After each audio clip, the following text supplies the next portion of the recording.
When we're building agents, one of the hardest parts is getting the design of the agent, the instructions for the agent, the set of tools that it uses, the format of the information that comes back to it. That is really the hard part. The actual implementation in code is much, much less difficult than actually thinking through what are the instructions, the prompts, the tools, how do we design all of this so it's robust and resilient. Now, one of the best things that we can do is we can try to rapidly iterate. And one of the things that we can do to iterate faster is by simulating agents through a conversation.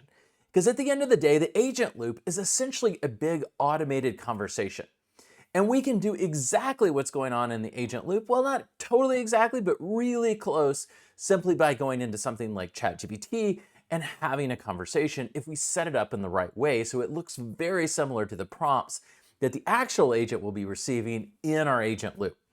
Now, this is a way of doing rapid prototyping, and let's take an example and go through it and see how we go about doing this.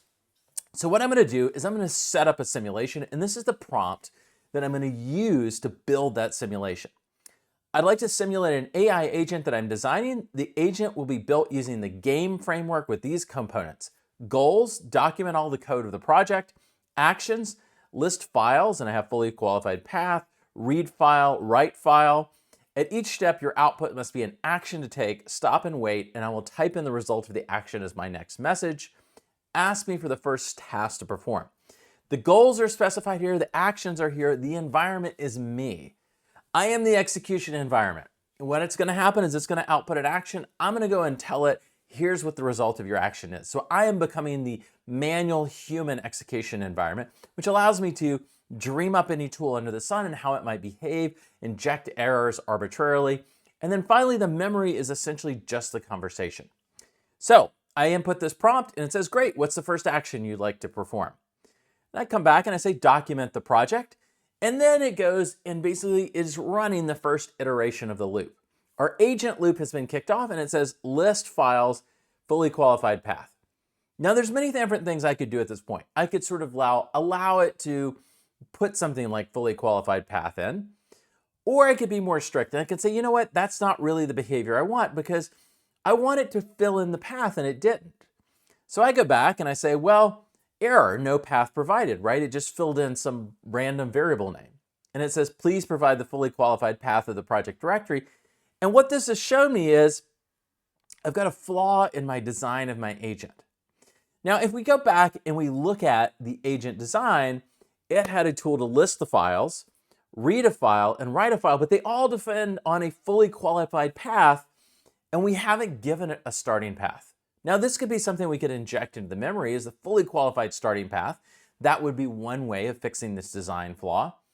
Another way would be to give it some tool to actually go and look at the underlying directory that we're running in, and so it can query that. So I'm going to go and do that. I'm going to update the prompt. And basically all I've done is I've taken my original prompt and I've just adapted it and I've given it a new tool. Now notice this tool is really fast to implement because all I have to do is update my prompt and add it as a new action that this thing can take. And I dream up what I want it to look like. I'm prototyping in a conversation. So I've added a new tool, which is get project directory. It goes through, says what task, I say document the project, and now what it does is it runs the get project directory task. And then I simulate the output of that tool. I haven't even built it, right? There's no code. I'm just simulating in a conversation.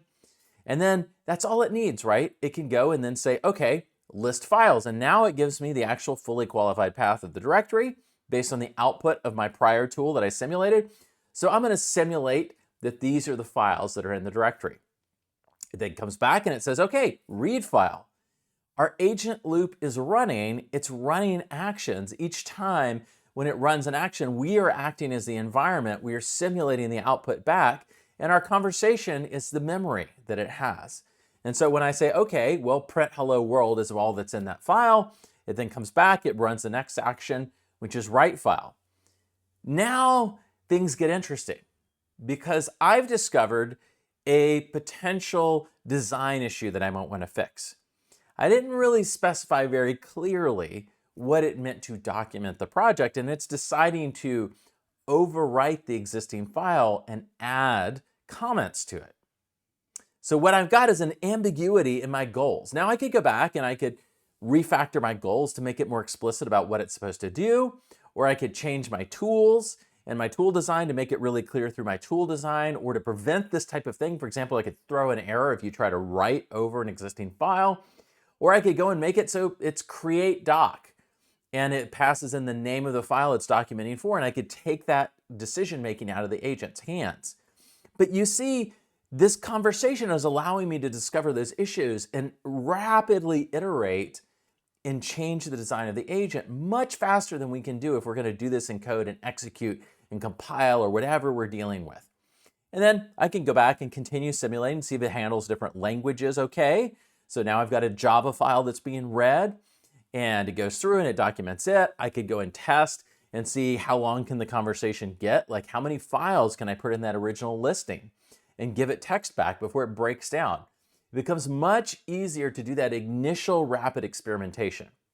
Now I'm still gonna go and do more experimentation after I implement it, but before I even get to implementing it, I wanna go and do this rapid, really cheap experimentation to make sure that I have designed my agent appropriately, that I've got the right goals and instructions in place, I've got the right actions in place, I've got the right format for the information that's coming back from my environment, in this case, me, my simulated environment.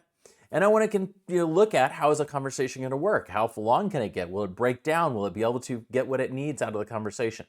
And so it gives me that ability to go and control what the agent sees, to inject errors, to identify potential ambiguities, and to make better designs and improve the decision making of my agent by simulating it in a conversation, giving it all kinds of interesting situations to handle and to see how it reasons. And then to quickly update the agent as quickly as editing in a prompt.